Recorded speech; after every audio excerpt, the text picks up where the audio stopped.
विरासत बचाओ भारत बचाओ यात्रा भीम आर्मी भारत एकता मिशन के माध्यम से की जा रही है। बीटीएमसी एक्ट को रद्द करने के लिए जो 1949 में बना था उसको रद्द करने के लिए है। माँ बोधि विहार पर ब्राह्मणों का कब्जा है, उस कब्जे को मुक्त करा करके यात्रा की जा रही है। सभी धर्मों के लोगों का अपने धर्म की संस्थाओं पर कब्जा है, तो हम भी अपने धर्म की संस्था पर अपना कब्जा चाहते हैं। माँ बौद्धों का पूर्णतः कब्जा हो ये चाहते हैं। नीतीश सरकार को भी कहते हैं कि या तो होश में आओ, और नहीं होश में आओगे तो हम तुम्हें बताएंगे। या तो हमारा बौद्ध विहार मुक्त करा करके हमें सौंप दिया जाए, हमारे जो बुद्धिस्ट हैं उनको सौंप दिया जाए, बनते हैं उनको सौंप दिया जाए, ठीक। नहीं तो ये यात्रा हर झोंपड़ी तक पहुंचेगी और इंसान की हर खोपड़ी तक पहुंचेगी। हम इसको यात्रा को वहाँ तक लेकर जाएंगे और जा करके बताएंगे कि भारत के असली इतिहास को दफन करने का काम बिहार में किया जा रहा है। और अगर उस इतिहास की मांग हम कर रहे हैं तो सरकार सुनने के लिए तैयार नहीं है। और अभी तो हम कम लोग हैं, लेकिन धीरे धीरे हमारी संख्या बढ़ेगी। जहाँ भी पूरे विश्व में बौद्ध समाज के लोग रहते हों, मेरा उनसे भी निवेदन है कि आने वाली 12 मई को बोध गया में पहुँचे और पहुंचकर सरकार को अपनी क्षमता और अपनी ताकत को दिखाने का काम करे संवैधानिक दायरे में, जो सरकार को पता लग सके कि नहीं, बौद्धों की संख्या कम नहीं है।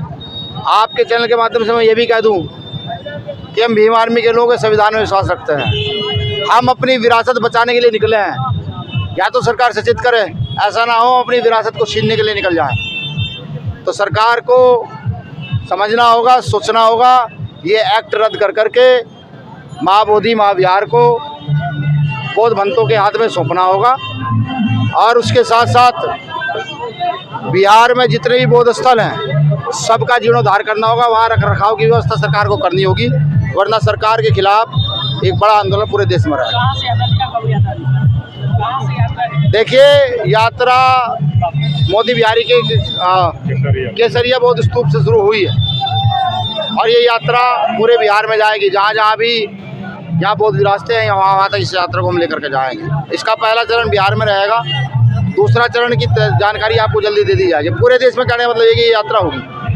सर, आपकी मांग अगर पूरा नहीं की जा सकता, आगे की क्या तैयारी? लगातार मांग पूर्ण कैसे नहीं करेंगे? आगे क्या तैयारी? हमारे वोट से ये लोग सत्ता में आते हैं, सब चीज करते हैं, सत्ता की सरकार नीचे गिर देगी। मांग तो इनको माननी पड़ेगी। भीम आर्मी है, समझे, ये कोई राजनीतिक दल या वो नहीं है कि किसी के पीछे चल रहा है। भीम आर्मी अपनी ताकत है, अपनी क्षमता है। क्या उम्मीद है इस पद यात्रा से सरकार पर असर पड़ेगा? सरकार पर तो असर पड़ना शुरू हो गया है। मैं पिछली बार जब यहाँ आया था, वो वहाँ गया तो फटाफट पुलिस ने भंतों को उठा करके हॉस्पिटल एडमिट कर दिया था कि भीम आर्मी कैसे आ गई। और अभी भी मुझे सूचना है कि प्रशासन सरकार सख्ते में है कि भाई भीम आर्मी कैसे आ रही है, क्यों आ रही है भीम आर्मी। भीम आर्मी आएगी जब विरासत बचाने की बात होगी तो भीम आर्मी आएगी।